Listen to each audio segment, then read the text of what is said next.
Hi, I'm Gary Hall Sr. from the Race Club. I'd like to welcome you to our secret tip of the week. This week we're going to talk again about the legs, the fourth function of the legs, which has to do with the fundamental law of inertia. Inertia simply means that it's more efficient to keep a body moving at a constant speed than it is to have it slow down or stop and speed up again. Same is true of your car on the freeway as it is in the pool. It's much more efficient for you to keep a speed constant. And one of the ways you can do that is by having a strong kick. In this case, a two-beat kick is not going to take advantage of the laws of inertia. You not only have to kick with a six-beat kick and a fast, strong kick and a tight kick, but you have to learn to kick in both directions. Most swimmers don't do that. They'll learn to kick down using the quadriceps, but they don't learn to kick up using their lower back and the hamstring muscle. So you have to learn to sustain the pressure in both directions with a tight kick, a fast kick, and you can sustain your speed taking advantage of inertia. Having strong enough legs to sustain your speed while swimming is easier said than done. In order to get that, you need to have extremely strong legs and a strong core. That starts with dryland training.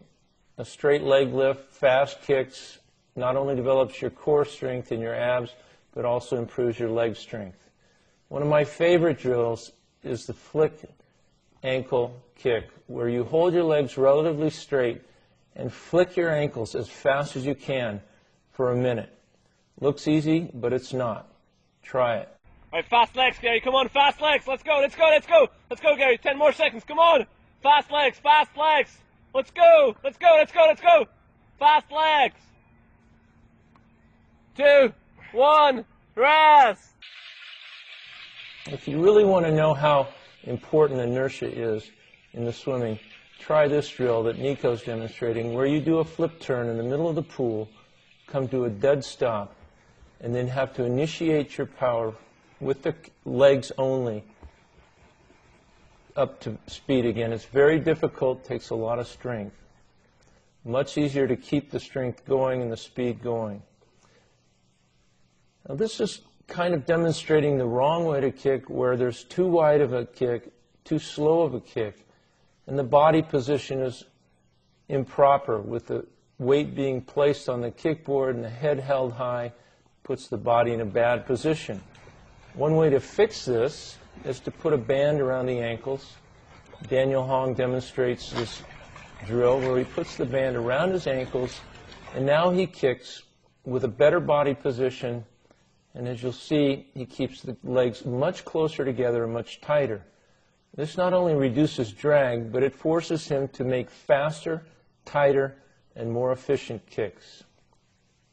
This is the maneuver of learning to kick inside of a bucket. You have to have very tight, narrow kicks, but still powerful. The more flexibility in the ankle, the more powerful that tight kick becomes. In order to learn how to kick in both directions, one of our favorite drills is vertical kicking. There are actually 3 different levels of vertical kicking. The easiest one, you start with your hands folded on your chest. You then progress to a more difficult phase where you keep your hands slightly above the water, which requires a harder kick, but again sustained in both directions, up kick and down kick. And then finally, you progress to the most difficult of the 3, where you put your hands into a streamlined position behind the head.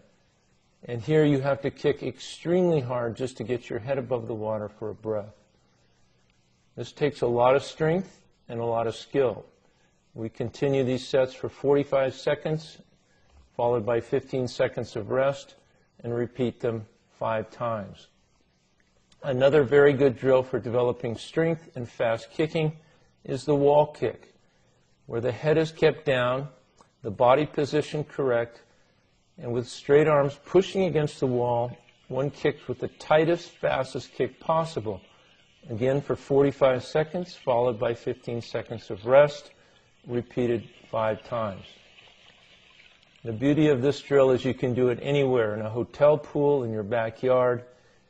It doesn't matter. As long as there's 6 feet of water, you can do this drill.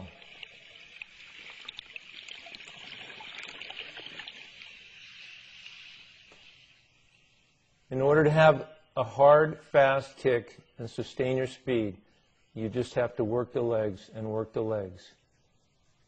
But it is one of the most important ways to overcome the law of inertia.